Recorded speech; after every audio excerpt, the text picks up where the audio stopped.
ವಿದ್ಯಾರ್ಥಿಗಳೇ, ನಾವು ಈಗಾಗಲೇ ನ್ಯೂಟನ್ನ ವೈಶ್ವಿಕ ಗುರುತ್ವಾಕರ್ಷಣೆಯ ಸಿದ್ಧಾಂತ ಹಾಗೂ ಕೆಪ್ಲರ್ನ 3 ನಿಯಮಗಳನ್ನು ಅಭ್ಯಾಸ ಮಾಡಿದ್ದೇವೆ. ಈಗ ಏಕಸಮಾನ ವರ್ತುಳಾಕಾರ ಚಲನೆ, ಕೇಂದ್ರಾಭಿಗಾಮಿ ಪ್ರೇರಣೆಯ ಪರಿಮಾಣ ಈ ಕುರಿತು ಅಭ್ಯಾಸವನ್ನ ಮಾಡೋಣ. ನ್ಯೂಟನರು ತಮ್ಮ ವೈಶ್ವಿಕ ಗುರುತ್ವಾಕರ್ಷಣೆಯ ಸಿದ್ಧಾಂತದಲ್ಲಿ ಏನು ಹೇಳಿದ್ದಾರೆ ಅಂದರೆ, ಯಾವುದೇ ಎರಡು ವಸ್ತುಗಳ ಮಧ್ಯದಲ್ಲಿ ಇರತಕ್ಕಂಥ ಆಕರ್ಷಣೆ ಇದು F is inversely proportional to 1/d². ಯಾವುದೇ ಎರಡು ವಸ್ತುಗಳ ಮಧ್ಯದಲ್ಲಿರ್ತಕ್ಕಂಥ ಅಂತರದ ವರ್ಗದ ವ್ಯಸ್ತ ಪ್ರಮಾಣದಲ್ಲಿ ಪ್ರೇರಣೆ ಇರುತ್ತದೆ ಅಂತ ಹೇಳಿದ್ದಾರೆ. ಇನ್ನು ಕೆಪ್ಲರ್ನ 3ನೇ ನಿಯಮ, ಗ್ರಹವು ಸೂರ್ಯನ ಸುತ್ತ ತಿರುಗುವಂತಹ ಸಂದರ್ಭದಲ್ಲಿ ಏನೊಂದು ಪೂರ್ಣ ಸುತ್ತ ಆವರ್ತ ಕಾಲವಿದೆ, ಅದರ ವರ್ಗವು ಸೂರ್ಯನಿಂದ ಆ ಗ್ರಹಕ್ಕೆ ಇರ್ತಕ್ಕಂಥ ಸರಾಸರಿ ಅಂತರದ ಅಂದರೆ ತ್ರಿಜ್ಯದ ಅಂತರದ ಘನದ ಸಮ ಪ್ರಮಾಣದಲ್ಲಿ ಇರುತ್ತದೆ ಅಂತ ಹೇಳಿ ಕೆಪ್ಲರ್ನ 3ನೇ ನಿಯಮ ಹೇಳಿದ್ದಾರೆ. ಈ ಕೆಪ್ಲರ್ನ 3ನೇ ನಿಯಮವನ್ನು ಉಪಯೋಗ ಮಾಡಿಕೊಂಡು ನ್ಯೂಟನರು F is inversely proportional to 1/d² ಅಂತ ಹೇಳಿ ಸಿದ್ಧ ಮಾಡಿದ್ದಾರೆ. ಅದನ್ನು ನಾವು ಈಗ ಅಭ್ಯಾಸ ಮಾಡೋಣ. ಇಲ್ಲಿ F is inversely proportional to 1/d². t² is directly proportional to r³. ಈಗ ಮೊದಲು ಏಕ ಸಮಾನ ವರ್ತುಳಾಕಾರ ಚಲನೆ ಎಂದರೆ ಏನು ನೋಡೋಣ.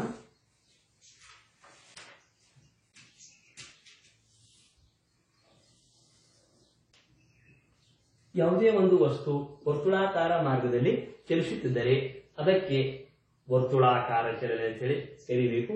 ಆದರೆ ಇಲ್ಲಿ ಏಕ ಸಮಾನ ಅಂದರೆ ಆ ಚಲನೆಯಲ್ಲಿರ್ತಕ್ಕಂಥ ವಸ್ತು ಸಮಾನ ಕಾಲಾವಧಿಯಲ್ಲಿ ಸಮಾನ ಅಂತರ ಕ್ರಮಿಸುತ್ತಿದ್ದರೆ ಆಗ ಅದು ಏಕ ಸಮಾನ ವರ್ತುಳಾಕಾರ ಚಲನೆ ಅಂತ ಕರೆಯಬೇಕು. ಉದಾಹರಣೆ ನೋಡಿ, ಗಡಿಯಾರದ ಮುಳ್ಳು ಪ್ರತಿ ಸೆಕೆಂಡಿನಲ್ಲಿ ಸಮಾನ ಅಂತರವನ್ನು ಕ್ರಮಿಸುತ್ತದೆ, ಆದ್ದರಿಂದ ಅದು ಏಕ ಸಮಾನ ವರ್ತುಳಾಕಾರ ಚಲನೆಯಾಗಿದೆ. ಇಲ್ಲಿ ಗ್ರಹವು ಸಹಿತ ಸೂರ್ಯನ ಸುತ್ತ ಲಂಬ ವರ್ತುಳಾಕಾರ ಮಾರ್ಗದಲ್ಲಿ ಪ್ರದಕ್ಷಿಣೆ ಮಾಡುತ್ತಿರುತ್ತಾನೆ. ಆಗ ಇಲ್ಲಿ ಗ್ರಹ ಇದೆ, ಇಲ್ಲಿ ಸೂರ್ಯ ಇದೆ. ಗ್ರಹವು ಒಂದು ಪೂರ್ಣ ಸುತ್ತ ಪ್ರದಕ್ಷಿಣೆ ಮಾಡಬೇಕಾದರೆ, ಅಂದರೆ ಈಗ ನಾವು ಉದಾಹರಣೆ ತೆಗೆದುಕೊಳ್ಳೋಣ. ಇದು ಒಂದು ಪೃಥ್ವಿ ಈ ಗ್ರಹವು ಸೂರ್ಯನ ಸುತ್ತ ಒಂದು ಪ್ರದಕ್ಷಿಣೆ ಪೂರ್ಣ ಮಾಡಬೇಕಾದರೆ 365 ದಿನಗಳು ತಗುಲುತ್ತವೆ. 365 ದಿನಗಳು ತೆಗೆದಾಗ ಅದು ಒಂದು ಸುತ್ತ ಪೂರ್ಣಗೊಳ್ಳುತ್ತದೆ. ಹೀಗೆ ಮತ್ತೆ 365 ದಿನಗಳು ಆದಾಗ ಎರಡನೇ ಸುತ್ತ ಪೂರ್ಣಗೊಳ್ಳುತ್ತದೆ. ಹೀಗೆ ಪ್ರತಿ 365 ದಿನಕ್ಕೆ ಒಂದೊಂದು ಸುತ್ತ ಹೆಚ್ಚಾಗುತ್ತಾ ಹೋಗುತ್ತದೆ. ಅಂದರೆ ಇಲ್ಲಿ ಸಮಾನ ಕಾಲಾವಧಿಯಲ್ಲಿ ಸಮಾನ ಅಂತರ ಕ್ರಮಿಸುತ್ತದೆ. ಅಂದ್ರೆ ಇಲ್ಲಿ ಕಾಲಾವಧಿ ಅಂದ್ರೆ ನಾವು ಸೆಕೆಂಡ್ ಇರ್ಬೋದು, ಮಿನಿಟ್ ಇರ್ಬೋದು, ತಾಸು ಇರ್ಬೋದು, ಅಥವಾ ವರ್ಷಗಳು ಸಹಿತ ಇರ್ಬೋದು. ಇಲ್ಲಿ ಗಡಿಯಾರದ ಮುಳ್ಳು ಪ್ರತಿ ಸೆಕೆಂಡಿಗೆ ಸಮಾನ ಕಾಲಾವಧಿಯಲ್ಲಿ ಚಲಿಸುತ್ತದೆ. ಆದ್ದರಿಂದ ಇದು ಏಕ ಸಮಾನ ವರ್ತುಳಾಕಾರ ಚಲನೆ. ಇಲ್ಲಿ ಪ್ರತಿ ವರ್ಷಕ್ಕೆ ಸಮಾನ ಕಾಲಾವಧಿಯಲ್ಲಿ ಸಮಾನ ಅಂತರವನ್ನು ಕ್ರಮಿಸುತ್ತದೆ. ಆದ್ದರಿಂದ ಇದು ಸಹಿತ ಏಕ ಸಮಾನ ವರ್ತುಳಾಕಾರ ಚಲನೆಯಾಗಿದೆ. ಇಲ್ಲಿ ಕೇಂದ್ರಾಭಿಗಾಮಿ ಪ್ರೇರಣೆ ಅಂತಂದ್ರೆ ಯಾವುದೇ ಒಂದು ವರ್ತುಳಾಕಾರ ಚಲನೆಯಲ್ಲಿರ್ತಕ್ಕಂಥ ವಸ್ತುವಿನ ಮೇಲೆ ಕೇಂದ್ರದ ದಿಶೆಯಲ್ಲಿ ಪ್ರೇರಣೆಯು ಪ್ರಯುಕ್ತ ಆಗುತ್ತಿರುತ್ತದೆ. ಅದಕ್ಕೆ ನಾವು ಕೇಂದ್ರಾಭಿಗಾಮಿ ಪ್ರೇರಣೆ ಅಂತ ಕರೀಬೇಕು. ಅದನ್ನು ನಾವು ಈಗಾಗಲೇ ಅಭ್ಯಾಸವನ್ನ ಮಾಡಿದ್ದೇವೆ. ಈಗ ನಾವು ವರ್ತುಳಾಕಾರ ಕಕ್ಷೆಯಲ್ಲಿ ತಿರುಗುತ್ತಿರುವ ಒಂದು ವಸ್ತುವಿನ ಬಗ್ಗೆ ವಿಚಾರ ಮಾಡೋಣ. ಇಲ್ಲಿ ಕೇಂದ್ರ ಇದೆ, ಇಲ್ಲಿ ಒಂದು ವಸ್ತು ಇದೆ.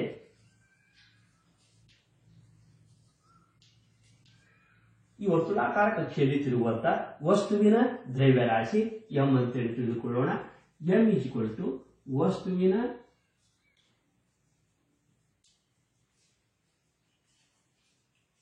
ದ್ರವ್ಯರಾಶಿ. ಆನಂತರ ಈ ಕೇಂದ್ರದಿಂದ ವಸ್ತುವಿನ ವರೆಗೆ ಇರತಕ್ಕಂಥ ಅಂತರ ತ್ರಿಜ್ಯ r ಅಂತ ತಿಳಿದುಕೊಳ್ಳೋಣ. ಕೇಂದ್ರದಿಂದ ವಸ್ತುವಿನವರೆಗೆ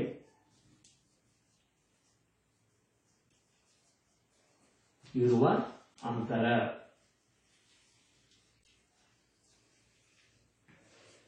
ಈ ವಸ್ತು ಕೇಂದ್ರದ ದಿಶೆಯಲ್ಲಿ ಈ ವಸ್ತುವಿನ ಮೇಲೆ ಪ್ರೇರಣೆಯು ಪ್ರಯುಕ್ತ ಆಗುತ್ತಿರುತ್ತದೆ.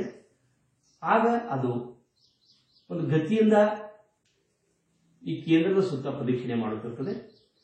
ಇಲ್ಲಿ ಈ ವಸ್ತುವಿಗೆ ಇರ್ತಕ್ಕಂಥ ಗತಿ ಫಿ ಅಂತ ತಿಳಿದುಕೊಳ್ಳೋಣ. ಫಿ ಈಸ್ ಈಕ್ವಲ್ ಟು ವಸ್ತುವಿನ ಗತಿ. ಕೇಂದ್ರಾಭಿಗಾಮಿ ಪ್ರೇರಣೆಯಲ್ಲಿ ನೋಡಿದ್ದೇವೆ ನಾವು. ಈ ಕೇಂದ್ರದ ಪ್ರೇರಣೆಯ ಒಂದು ಪರಿಣಾಮ ಈ ವಸ್ತುವಿನ ಮೇಲೆ ಆಗೋದ್ರಿಂದ ಅದು ಯಾವತ್ತು ಕೇಂದ್ರದ ದಿಶೆಯಲ್ಲಿ ಹೀಗೆ ತಿರುಗುತ್ತಿರುತ್ತದೆ. ಈಗ ಅಂದ್ರೆ ಇದಕ್ಕೆ ನಾವು ಕೇಂದ್ರಾಭಿಗಾಮಿ ಪ್ರೇರಣೆ ಕರಿಬೇಕು. ಇಲ್ಲಿ ಕೇಂದ್ರಾಭಿಗಾಮಿ ಪ್ರೇರಣೆಯ ಸೂತ್ರ ನೋಡಿ, F is equal to mv² upon R. ಈ ಸೂತ್ರವನ್ನು ಉಪಯೋಗ ಮಾಡಿಕೊಂಡು ನಾವು ಕೇಂದ್ರಾಭಿಗಾಮಿ ಪ್ರೇರಣೆಯನ್ನು ತೆಗೆಯಬಹುದು. ಇದೇ ರೀತಿಯಾಗಿ ಇಲ್ಲಿ ಸೂರ್ಯನ ಸುತ್ತ ತಿರುಗುವಂತ ಪೃಥ್ವಿ ಅಥವಾ ಯಾವುದೇ ಗ್ರಹ ಇರಬಹುದು, ಅಲ್ಲಿರುವ ಕೇಂದ್ರಾಭಿಗಾಮಿ ಪ್ರೇರಣೆ ಸಹಿತ ಈ ಸೂತ್ರವನ್ನು ಉಪಯೋಗ ಮಾಡಿ ನಾವು ತೆಗೆಯಬಹುದು.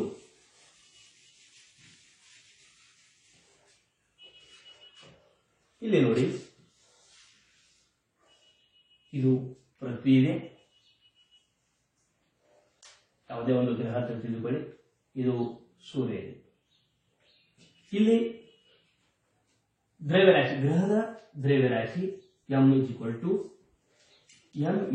to ಗ್ರಹದ ದ್ರವ್ಯರಾಶಿ.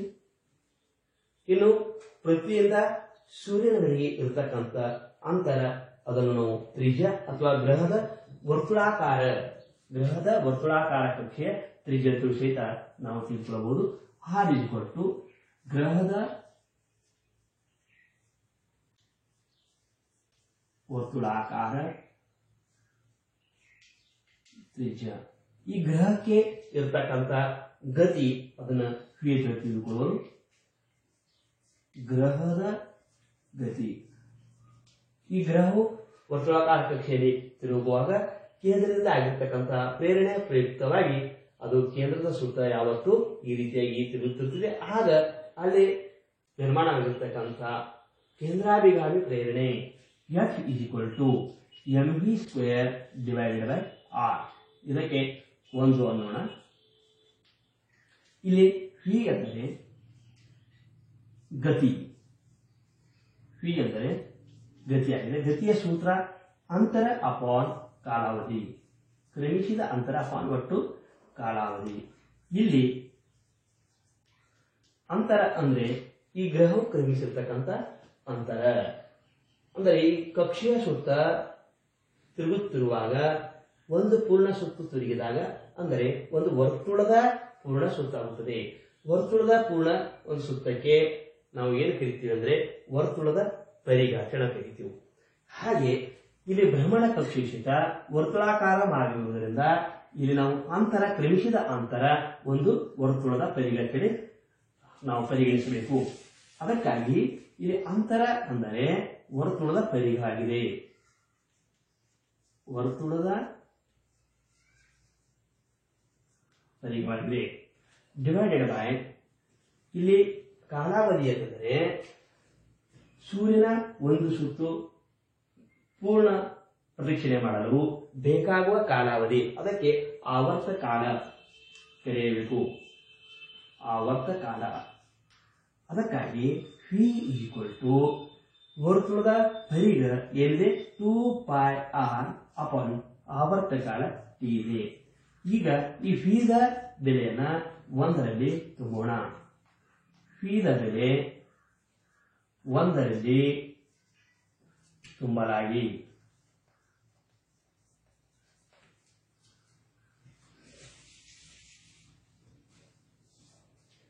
ಒಂದೇ ಸಮೀಕರಣ ಬರೆಯೋಣ. F equal to mv² upon R. Therefore F equal to M ಹಾಗೆ ಹೇಳೋಣ. ಫೀದ ಬೆಲೆ ಏನಿದೆ 2πr upon T. 2πr upon T. ಇಲ್ಲಿ ಫೀದ ವರ್ಗವಿದೆ, ಆದ್ದರಿಂದ ಹೋಲ್ಡಷ್ಟು square. Therefore is equal to divided by ಇಲ್ಲಿ ಆರ್ ಇದೆ, ಆರ್ ಹಾಗೆ ಹೇಳಲಾಗಿದೆ. Therefore F is equal to M into ಇದು ವರ್ಗ ಮಾಡಿ 2 ವರ್ಗ 4 5 ವರ್ಗ r² ಡಿವೈಡೆಡ್ ಬೈ ಟಿ ವರ್ಗ t² upon R.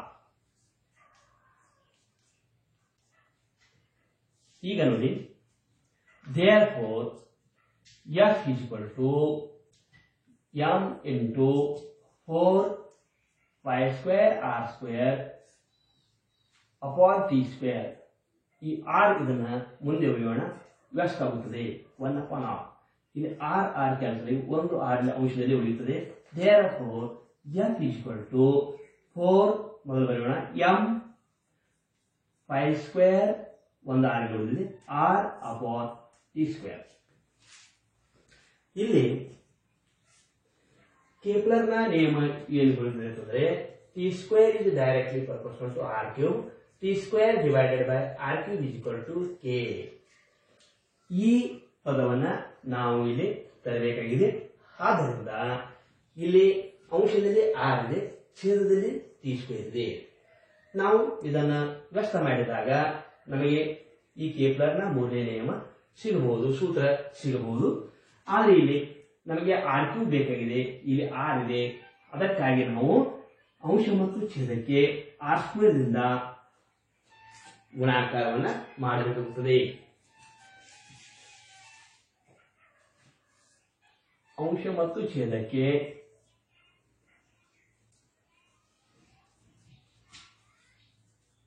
r square ದಿಂದ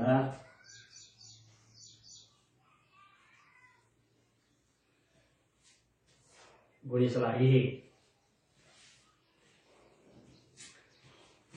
f is equal to 4m pi square r divided by t square into ಅಂಶಕ್ಕೂ r square ಇಂದ ಗುಣಾಕಾರ ಮಾಡಿ, ಛೇದಕ್ಕೂ r ಸ್ಕ್ವೇರ್ ಇಂದ ಗುಣಾಕಾರ ಮಾಡಿ.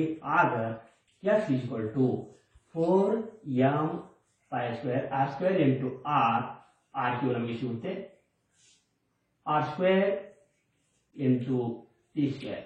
Therefore f is equal to 4m pi square divided by r square into ಈ r square r cube upon t square ಇದನ್ನ ಬೇರ್ಪಡಿಸಿ t square. ಏಕೆಂದರೆ ಇಲ್ಲಿ ನಮಗೆ ಕೆಪ್ಲರ್ನ ಮೂರನೇ ನಿಯಮ, ಮೂರನೇ ಸೂತ್ರ ನಮಗೆ ಸಿಗುತ್ತದೆ.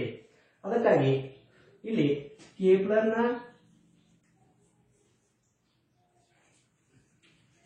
ಮೂರನೇ ನಿಯಮಕ್ಕನುಸಾರವಾಗಿ ಕೆಪ್ಲರ್ನ ಮೂರನೇ ನಿಯಮ ಏನಿದೆ T square is directly proportional to R cube ಇದೆ. ಆದ್ದರಿಂದ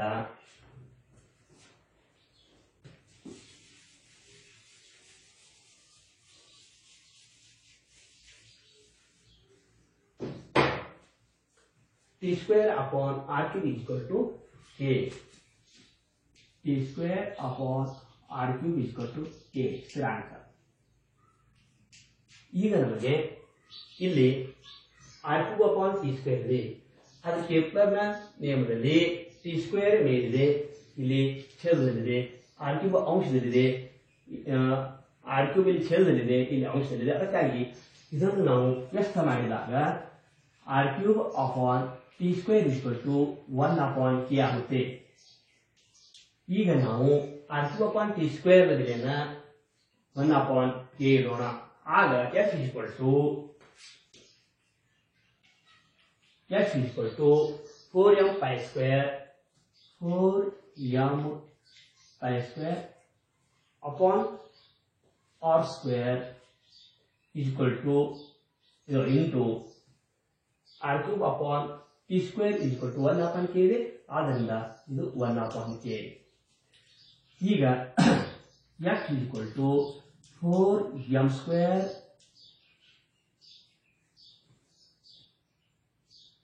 m 4m pi square upon r square k. ಇಲ್ಲಿ m ಅಂದರೆ ಗ್ರಹದ ದ್ರವ್ಯರಾಶಿ. ಗ್ರಹದ ದ್ರವ್ಯರಾಶಿ ಯಾವಾಗಲೂ ಸ್ಥಿರ ಇರುತ್ತದೆ, ಯಾವುದೇ ರೀತಿಯಂತಹ ಬದಲಾವಣೆ ಆಗುವುದಿಲ್ಲ. ಪೈ 22 ಇದರ ಬೆಲೆ ಸಹಿತ ಸ್ಥಿರವಿದೆ. ಇಲ್ಲಿ ಕೆ ಇದು ಕೆಪ್ಲರ್ನ ಸ್ಥಿರಾಂಕವಿದೆ. ಇನ್ನು r4 ಇದು ಸ್ಥಿರ ಪದವಿದೆ. ಆರ್ ಸ್ಕ್ವೇರ್ ಆರ್ ಅಂದ್ರೆ ಗ್ರಹದ ಸೂರ್ಯನೊಂದಿಗೆ ಇರುವಂತಹ ತ್ರಿಜ್ಯ.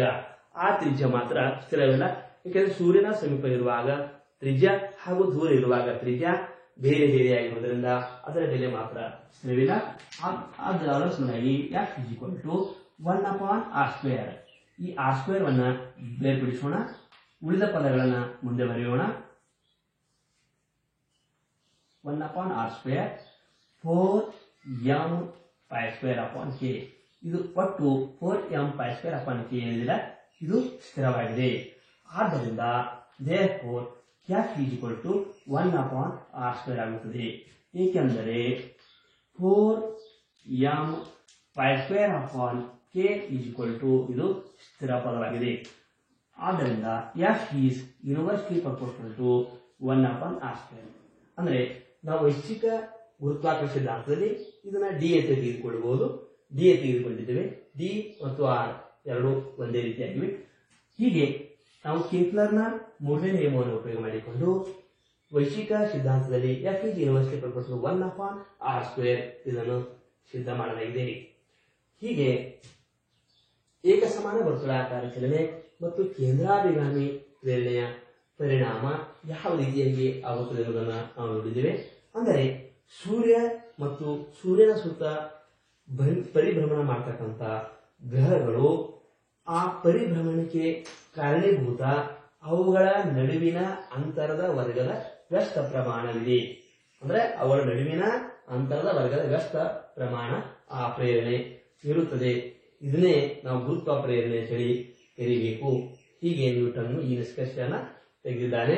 ಗುರುತ್ವಾಕರ್ಷಣೆ ಪ್ರೇರಣೆ ನಿಸರ್ಗದಲ್ಲಿ ಆಗುವಂತ ಅಥವಾ ಇರತಕ್ಕಂಥ ಇನ್ನಿತರ ಏನು ಪ್ರೇರಣೆಗಳಿದೆಯೋ ಆ ಪ್ರೇರಣೆಯ ಹೋಲಿಕೆಯಲ್ಲಿ ಈ ಪ್ರೇರಣೆಯು ಅತ್ಯಲ್ಪ ನಗಣ್ಯವಿದೆ, ಅತ್ಯಂತ ಕ್ಷೀಣವಾಗಿದೆ.